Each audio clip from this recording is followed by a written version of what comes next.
Yo les petits potes. Alors, j'espère que vous êtes en forme. Alors oui, aujourd'hui, on va recycler des palettes. C'est incroyable. Hop, bon, c'est bon, la lumière est réglée. Oui, alors, combien de temps ça fait qu'on en parle de ce fameux tuto? Au moins un an, je dirais à peu près. Ça fait très longtemps, oui. Mais enfin, place au tuto sur le composteur. Ça y est. Donc oui, aujourd'hui, on va faire un tuto bricolage parce que déjà... J'aime bien. Et ensuite, en plus, bah, ça pourra vous servir, donc... c'est super pratique, quoi. On va donc voir ensemble comment réaliser un composteur d'appartement. On va donc passer de ce truc-là, bon, il y a bien sûr plus de palettes que ça, à finalement ce truc-là. Parce que oui, j'ai un petit balcon d'appartement. Parce que oui, j'ai un appartement avec un petit balcon, une petite jardinière, tout ça. Donc avec le petit composteur en plus, ça va être génial. Waouh, mais c'est génial ici. Du coup, après vous avoir montré comment on fait un composteur finalement d'appartement, je vous expliquerai finalement le fonctionnement de comment ça marche et comment bien faire finalement quelques conseils pour bien faire son compost. Quels sont les bons conseils, les choses à faire et à ne pas faire finalement. Bon alors, de quoi a-t-on besoin pour réaliser El Famoso composteur? Déjà, il vous faut environ à peu près 5 palettes dans ce style. Nous, on va les découper pour les redimensionner pour que ce soit à la bonne taille par rapport à mon appart. On va un petit peu réduire tout ça, mais environ 5 palettes possiblement de la même dimension, c'est plutôt pratique. Ensuite de ça, il vous faut quoi? Bien 8 fixations, bien des vis en bois, très important, pour fixer les palettes les unes avec les autres et que ça tienne bien un minimum, quoi. Même si après les poser, faut quand même que ça puisse tenir ensemble. Donc des vis à bois, très important. Ensuite de ça, il va vous falloir 4 pivots charnières dans ce style, des trucs du coup qui coulissent un peu comme ça en fait. Je vous montre un peu mieux, des trucs comme ça, vraiment des pivots. Pourquoi? Parce que de 1, vous allez mettre un couvercle et du coup, il va falloir pouvoir soulever le truc et que ça puisse se rabattre malgré tout. Et également, parce qu'on va mettre une trappe en dessous en fait, en bas, pour ouvrir et récupérer le compost en bas, le meilleur compost. Ce qui fait que bah du coup, faut qu'il y ait du pivot encore une fois.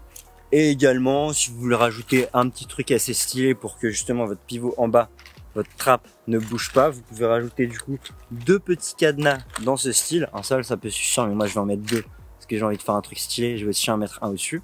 Et du coup, avec ça, vous pourrez avoir un truc relativement sécurisé bien, qui s'ouvre pas forcément s'il y a du vent, tout ça. Donc, la classe de la classe, j'ai envie de vous dire. Et dans l'idée, ensuite, il faut également, du coup, une scie, voire une scie circulaire si vous avez besoin de couper les planches, comme dans mon cas, vous allez le voir.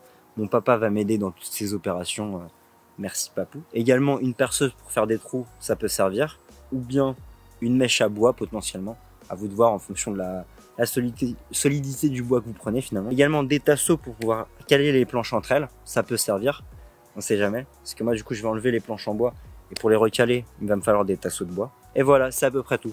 Donc nous on va partir sur un composteur qui fait une dimension de 60 cm de large, fois 50 de long, fois 70 de hauteur. Ça se cale pile sur le balcon de mon appartement, c'est pile les bonnes dimensions. J'ai calculé, ça fait à peu près 210 litres. Et ça fait de la quantité pour un compost pour une dizaine de mois. Donc large suffisant. Bon allez, c'est parti. On part en opération spéciale pour transformer ce petit bois en super composteur. À tout de suite les petits potes.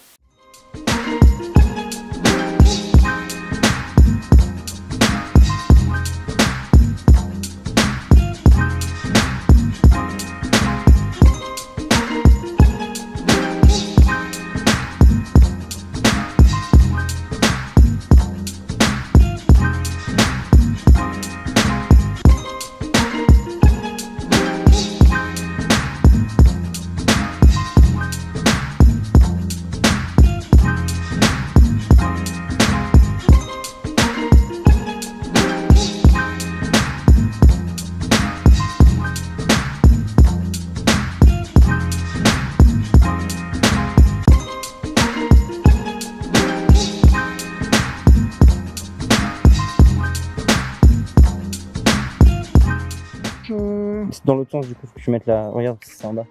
C'est celle du bas? Oui. C'est un peu compliqué. Non, mon chapeau, mon chapeau. Non, en gros, ouais, c'est celle-là. D'accord. Je te la tiens.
C'est bon?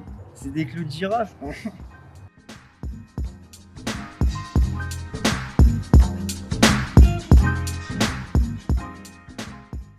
Yo, et bah du coup on a déjà fini.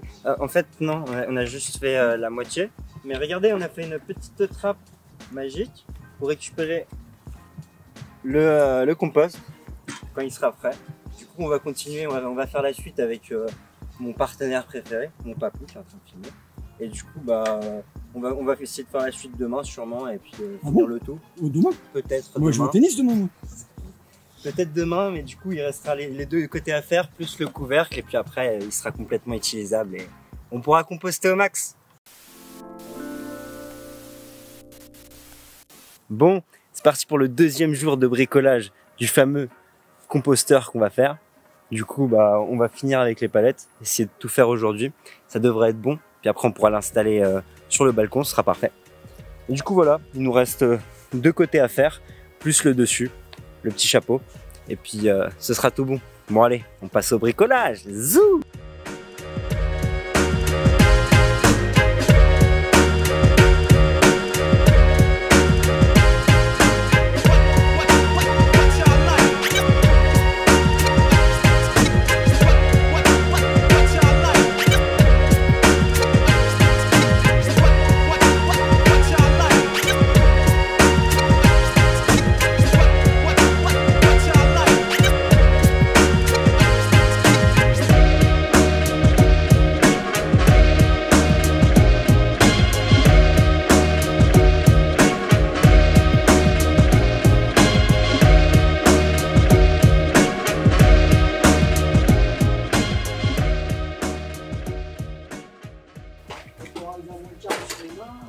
Bon, vu qu'on veut aller au cinéma, on a toutes les planches découpées, mais du coup on clouera ça un autre jour. Du coup, il y aura un jour 3 sur le composteur magique. Du coup, bisous et à demain peut-être.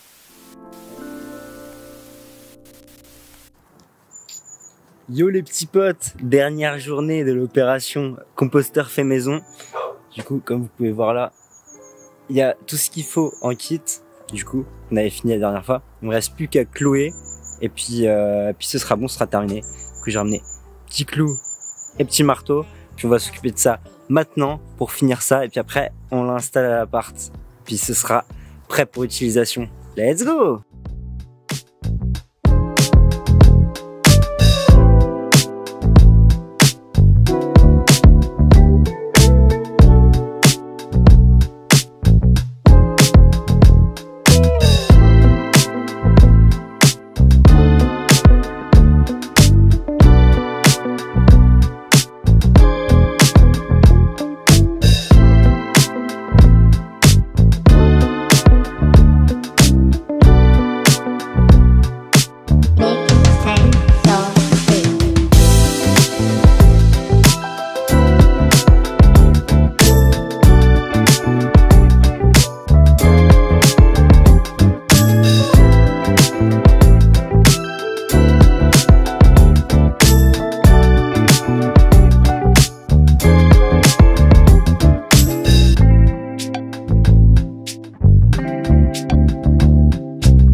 Bon, on a enfin terminé. Regardez comment c'est beau, grave stylé. Du coup, bah, on va le ramener à l'appart et puis on fera l'installation, tout ça. Mais du coup, c'est fini, ça y est. Le composteur est terminé, on va pouvoir l'utiliser. Il y a un peu d'install à faire encore, mais bon, c'est parti. Du coup, on va à présent vous expliquer également comment ça fonctionne, comment faire du bon compost, bien évidemment. Allez, let's go. Bon, yo les petits potes, de retour à l'appart. Donc, on a le composteur qui est juste ici, qu'on va devoir mettre tout là-bas. Du coup, ça va être opération déplacement de table, puis il sera au bon endroit juste ici. Et après, on pourra l'utiliser. Let's go. Et yes! Voilà, c'est en position. Super content. Le compostage, donc, c'est un processus de transformation des déchets organiques, donc par exemple les déchets de cuisine, déchets verts, ou même le bois, par des micro-organismes et petites bactéries, notamment des lombrics aussi. Et donc tout ça va être désintégré en un produit comparable au terreau qu'on va appeler le compost. On vient donc placer tous ces déchets dans un récipient qui est le composteur, et la magie, on obtient quelque chose qu'on peut réutiliser. C'est donc une réduction de la taille de nos poubelles et également un gain pour les plantes. En fait, ce qui se passe, c'est que dans des conditions favorables, les matériaux organiques vont pouvoir se désintégrer pour créer ce qu'on va appeler du humus, qui est riche en éléments nutritifs. Du humus riche? C'est quoi ce truc encore? Non, du humus, c'est de la terre provenant de la décomposition des végétaux. Ces différentes réactions, elles vont demander de l'oxygène et tout ça, ça va produire de la chaleur. Par exemple, au centre du compost, on peut être dans une température optimale entre 50 et 70 degrés. Et tout ça, ça redescend ensuite une fois que les réactions se sont réalisées. On va donc avoir deux phénomènes qui vont se succéder pendant le processus de compostage. Tout d'abord, le processus de dégradation qui va donc amener les résidus à l'état de compost frais et provoquer donc une dégradation aérobie intense. Il s'agit donc essentiellement de la décomposition de la matière organique à haute température, donc entre 50 et 70 degrés, sous l'action des bactéries et en présence de l'oxygène. Et ensuite de ça, on a le processus de maturation qu'on appelle, qui va donc être caractérisé par une dégradation moins soutenue. Il va donc transformer le compost frais en compost plus mûr et riche en humus, et non en houmous. Tout ça, ça amène donc le développement des micro-organismes qui pourront agir et dégrader les déchets. À présent, quelques conseils pour faire un bon compost. Dans un premier temps, il faut savoir maintenir l'équilibre au niveau de son compost, c'est-à-dire avoir des déchets plutôt verts, tels que des épluchures ou même de l'herbe, mais également des déchets plus bruns, comme par exemple du bois. Au niveau du placement, il vaut mieux que le composteur soit à l'ombre au maximum. Déjà, ça évite qu'il se dessèche et ça c'est très important. Et en plus de ça, il faut également le couvrir pour que la réaction se fasse le mieux possible. Il faut également penser à aérer son compost parce que celui-ci doit être composé à 50% d'air. Il est donc conseillé de le remuer toutes les 4 à 6 semaines en fonction du besoin bien évidemment. Et enfin, dernier point, le compost doit être humide. Pour vérifier s'il est assez humide, il faut prendre une poignée du compost et le presser. Et si des petites gouttelettes ruissellent de votre compost, c'est que c'est bon, il est suffisamment humide. Sinon, vous allez devoir l'arroser pour rajouter un petit peu d'humidité. En termes de temps pour savoir si votre compost sera prêt, pendant la période printemps-été, c'est entre 3 et 6 mois. Et pendant la période automne-hiver, c'est entre 6 et 9 mois. Votre compost sera prêt quand il sent la terre forestière, le humus et qu'il s'effrite assez facilement. Ensuite de ça, vous aurez juste à récupérer votre compost à la base, c'est-à-dire en dessous, puis l'ajouter au pied des plantes, tout simplement pour venir ajouter finalement des éléments et nourrir vos plantes. Et enfin, petit détail, attention à ne pas enterrer votre compost, mais bien à l'incorporer de manière superficielle sur le dessus. Enfin, tous les déchets, même verts, ne font pas forcément au composteur. Donc je vais vous mettre une liste juste en description pour vous donner des exemples de ce qui va et ce qui ne va pas au composteur. Sur ce, cette vidéo sur le composteur et les bonnes pratiques du compost est maintenant terminée. On espère vraiment que ça vous aura plu. On a pris un plaisir fou à le faire, c'était vraiment super fun. Un peu de bricolage, un petit peu de recherche pour savoir comment faire du bon compost. Nous, on va essayer de s'y mettre, bien évidemment. On vous montrera bien sûr sur les réseaux comment ça se passe, comment ça évolue, etc. Mais on est très content de pouvoir faire cette expérience avec vous, bien évidemment. Si vous avez la moindre question, n'hésitez pas à la mettre en commentaire ou à nous contacter sur Instagram via DM ou tout simplement en commentaire sur une photo. Il n'y a aucun souci, on y répondra avec plaisir. Normalement, on revient dès la semaine prochaine avec une nouvelle vidéo. On vous dit pas ce que c'est, ce sera la surprise. Nous, on a du compost à faire. Du coup, sur ce, prenez soin de vous, de notre belle petite planète et à bientôt les petits potes.